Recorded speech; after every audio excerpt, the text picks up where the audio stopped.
All right, so slept about an hour and 10 minutes last night.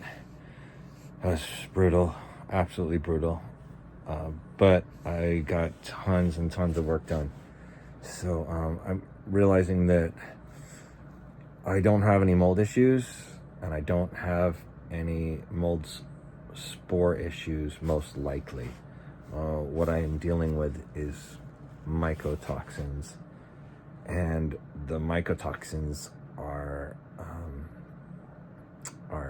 what's causing the reactions, and even slight changes in my diet are triggering huge responses in my nervous system, in my digestion, in my eyes, and in my breathing.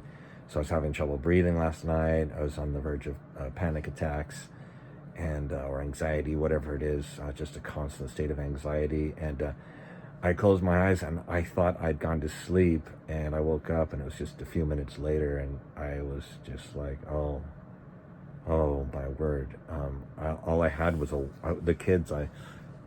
It's Friday, so we do this Freaky Friday thing, and I gave the kids waffles and some organic chicken apple breakfast sausage from a company that doesn't use weird, creepy ingredients, and I just had some blackberries and some fruit, and then but later in the day I had some blueberry jam with some peanut butter, which I'm pretty sure that Santa Cruz peanut butter has some kind of aflatoxin in it, because I reacted pretty strongly after that.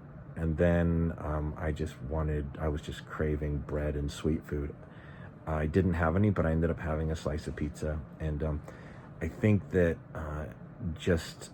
I think that I'm just being too cavalier about it, and also just I was like right now. So I just went out to the car. I put a candle in there, and it's this special candle that has these oils in it that are lab proven within 3 hours to kill mycotoxins or degrade them or break them down or whatever, so they're no longer active. So mycotoxins can be an active toxin for 2 full years. And I learned a little bit about the fact that a mycotoxin is a chemical. It's not a mold. It's a secondary metabolite, which it just makes it a chemical. I thought it could breed, and so I was really dealing with some anxiety around thinking that if there's moisture on towels or if there's any kind of issue, this stuff can breed, but it can't. It can. It's called enterohepatic recirculation, which means the mycotoxins, if they get into your body, can just recirculate over and over and over again. But that chemical can't breed and make more of it itself. What can happen is we can keep being exposed to it, and that's what makes us worse. So what I'm dealing with is the mycotoxins in my clothing, in my bedding, in my pillowcases. It's everywhere, but in really small amounts. But it's like if your cup is completely full, because I was around mold for a couple of months, then I was around the mold spores, and by the time I was no longer sleeping and having anxiety attacks at my climbing gym and working out, I was starting to have spinal issues. I was B vitamin deficient, even though I was taking B supplement. All kinds of things started happening, and I hadn't really known that the real issue. So my body seems to deal well with mold, and it seems to deal well with mold spores. It doesn't deal well with mycotoxins, and I think that that's where the main problem is. So just getting those out of your system, I found that most people who have peanut allergies don't have peanut allergies. They've been exposed to mold that they've never detoxed from, and they have the mycotoxins in their system. So even a small amount of aflatoxin triggers their body to thinking that they're getting more of it, and it shuts down. It creates shallow breathing, because it says, well, if we breathe less, we'll get less of the mycotoxins in us. So it reduces your breathing, which then sends cortisol and stress hormones through your whole body, that then disrupt digestion and then allow co-infections like staph and group B strep and Epstein-Barr to start kind of coming in. So this is what makes it so difficult and challenging to understand what's going on with your health is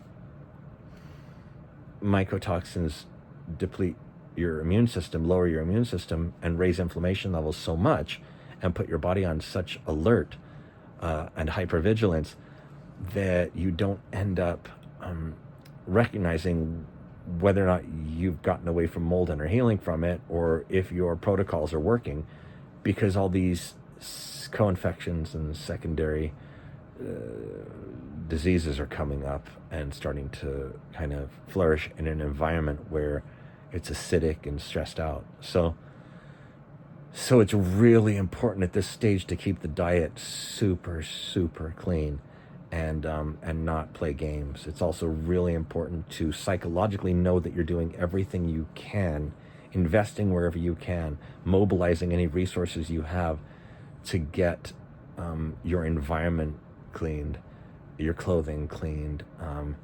I think that if I was to look back and try to do this over again, I would have probably just walked away from my situation with my kids, taken our clothes all off, been in a pair of shorts, and just gone to the showers at the gym, and then showered off with paper towels, and maybe like just have bought some clothes from like the from Lululemon or whatever, the mall, or I can't even think of stores right now. So and then had those clothes just put on, and then go stay at a hotel or somewhere, and that way we could process and recover and heal, and the mycotoxins wouldn't have kept building up in the same way. I think it's really hard, and my heart goes out to people who can't get away from their environment because finances, but I'm working on something that might be able to help. So as far as putting together really affordable protocols in a program that I'm going to be teaching on Skool, Skool. So that's coming up, and I'm building an entire membership area and support group, because I was thinking about how challenging it is to go through this alone, and how many people are struggling with this, and maybe they don't know, and maybe they just need some team members around that can help be a support and encouragement. And so I was thinking how cool it would be to record some, really, I don't know, just beneficial meditations that are filled with like light and goodness, to create kind of an emotional shift, because the body, it just needs our help. It can't shift on its own when it's in the middle of a war.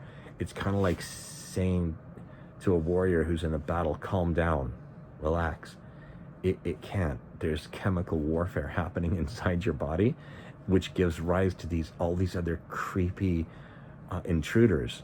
And I hope this isn't triggering anyone, but if you're dealing with pretty heavy mold issues, you're probably already triggered. So today I've got a brand new N95 mask on, mainly because I needed some sense of protection from the environment. My eyes were dark red yesterday after just making really silly choices, food choices, even though for the most part I ate pretty well, and the food that we have is all organic. It's still when you're dealing with chemical warfare in the body, you can't play games. You can't let sugar into your body, refined sugar and refined carbohydrates or any ultra processed food whatsoever.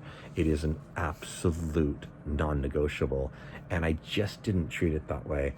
And so and I paid a heavy price. So I've done this now 3 times, where I thought I had learned my lesson, but what happens is my body responds so quickly to an antifungal diet, and the GI detox pills that I take, the Pectisol, and the tinctures that I have, like the ashwagandha from Vimergy, which is non-alcoholic, so it doesn't put any strain on the liver.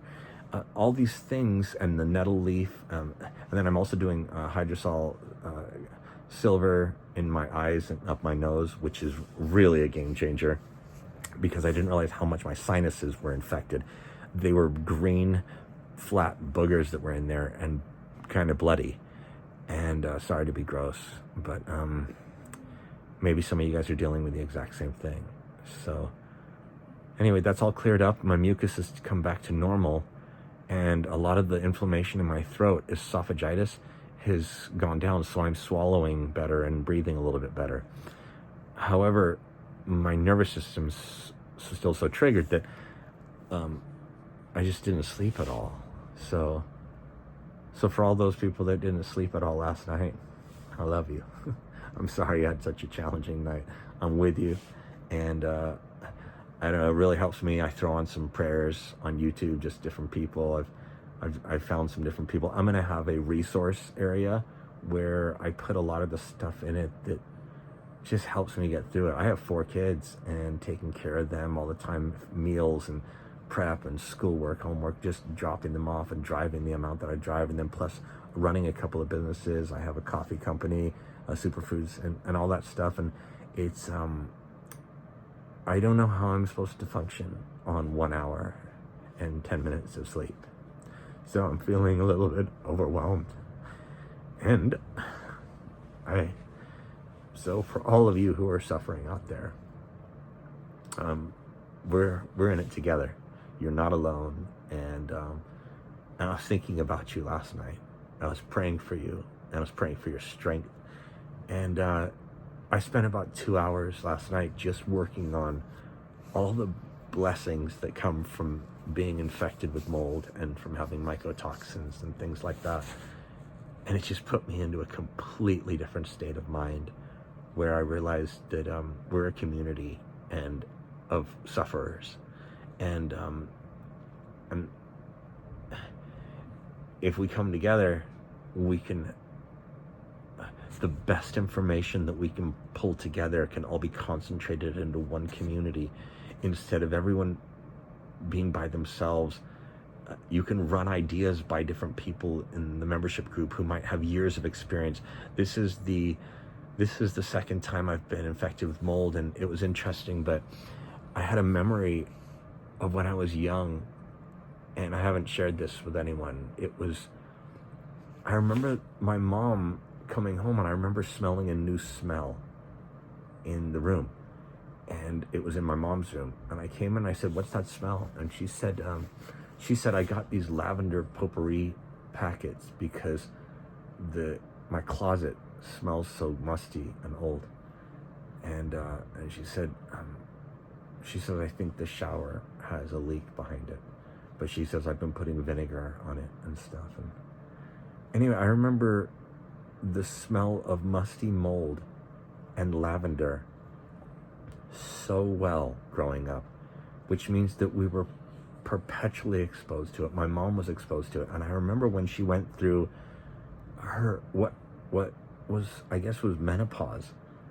It was so extreme. And she just it looked like her hormones were completely gone. She couldn't sleep. And she was laying, 12 feet away from where her closet was, and the door was open, and there's just a breeding ground of mold. Anyway, and I think that was killing her. And I think it may have been responsible for her autoimmune conditions and her cancer, her liver cancer, and her kidneys shutting down and all that. And so that was years ago. And so I just think that it's really important if you to think of this thing as your chance to commit to something 100%. And that's to saving your own life. And I think that in that process, it will enrich your life. You'll be a deeper person. And I think the empathy for others will start to show. Because it's impossible to love yourself enough to save your own life and commit 100%. and be willing to give up everything to bust ass and get your health back, you can't do that without immense amounts of self-love. There's no room for self-loathing. And if you have that pure kind of self-love to take care of yourself and spend whatever it takes and modify whatever needs to be modified and move if you've got to move and live in a tent if you're in your backyard if you've got to, it's irrelevant. Those things are nothing compared to the value of your life. So if you're trying to figure out whether or not you should go all in, just know from my mom being an example that it's really, the consequences are really high. So please take care of yourselves and do whatever it takes. With that, I'll say goodbye, and I'm going to close my eyes and do another meditation, and maybe I'll fall asleep for a little bit, hopefully. But I've slept an hour and 10 minutes in the last 28 hours. So I'm ready, and I need some sleep. So take care, everyone.